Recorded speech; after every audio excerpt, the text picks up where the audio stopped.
tous, je suis trop contente de vous retrouver enfin pour une nouvelle vidéo. Alors j'ai laissé passer un temps immense, je crois que ça fait 2 mois que je n'ai pas fait de vidéo.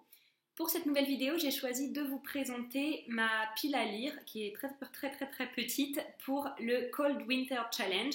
Pour ceux qui ne savent pas ce que c'est que le Cold Winter Challenge, je vous mets la vidéo de Margot Liseuse en barre d'infos parce que je vais très mal vous expliquer tout le principe avec les menus. Mais en gros, il y a un menu où on doit lire pour remporter le challenge 2 livres qui se passent pendant les fêtes de Noël, ou bien un autre menu, celui que moi j'ai choisi par rapport au livre que j'avais, où pour remporter le challenge, on doit lire 2 livres qui se passent dans un univers enneigé, montagne, Grand Nord, enfin un coin froid quoi, un truc qui se passe dans le froid.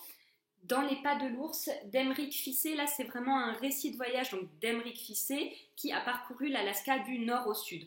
Et mon deuxième livre, c'est Un papillon sous la neige. J'ai juste lu vite fait le résumé. Ça parle d'une ancienne ballerine du Bolchoï qui va vendre ses bijoux et du coup vont ressurgir plein de secrets du passé. C'est tout ce que j'ai lu parce que je ne veux pas en savoir plus. J'aime beaucoup la couverture, même si elle est un petit peu kitsch, un petit peu beaucoup, mais j'adore tout cet enneigé, le manteau rouge, l'histoire des secrets d'une époque. Voilà, d'une ballerine, ça me tente beaucoup, et pourtant c'est exactement pas du tout ce que je lis d'habitude. En plus, qui écrit le destin tumultueux d'une danseuse étoile dans le tourbillon de l'histoire, typiquement c'est le truc qui me fait fuir normalement. Mais là, je sais pas, il y a un truc qui m'a plu, je l'ai depuis très longtemps dans ma palle, ce livre, et je me dis que c'est le moment idéal pour le sortir.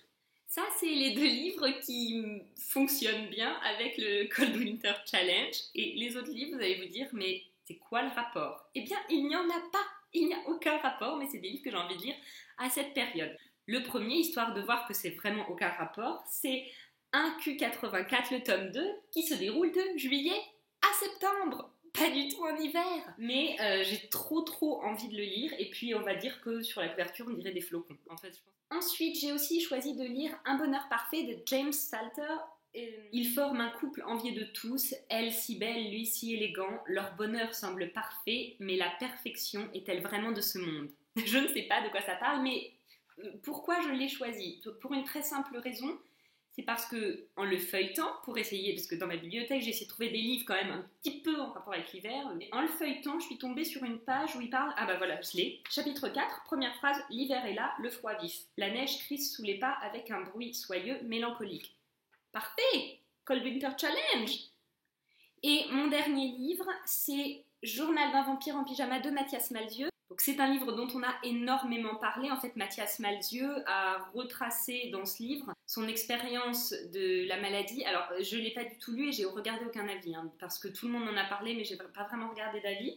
Et je sais qu'à un moment donné, on est autour des fêtes de Noël. Donc pareil, je me suis dit banco. Donc comme j'ai pas beaucoup de livres sur l'hiver dans ma bibliothèque, je vais vous demander de me donner des idées de titres. Et je vais regarder quand je serai en France, dans la bibliothèque de la ville où mes parents habitent, pour en emprunter. Donc en fait, je ne vais pas du tout faire baisser ma palle pendant ce challenge, c'est n'importe quoi.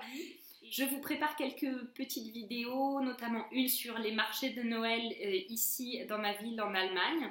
J'espère que ça vous plaira, c'est histoire de faire une petite vidéo de Noël. Je vous prépare aussi une vidéo qui me tient trop à cœur et que vous aurez courant janvier je pense, sur Alexandre Romanès. Pour ceux qui me suivent sur Instagram, vous avez vu passer pas mal de poèmes. C'est la vidéo qui me tient le plus à cœur en ce moment, que je suis en train de préparer, mais c'est un peu long, parce que c'est pas une vidéo habituelle où je m'assois et où je papote de mes lectures.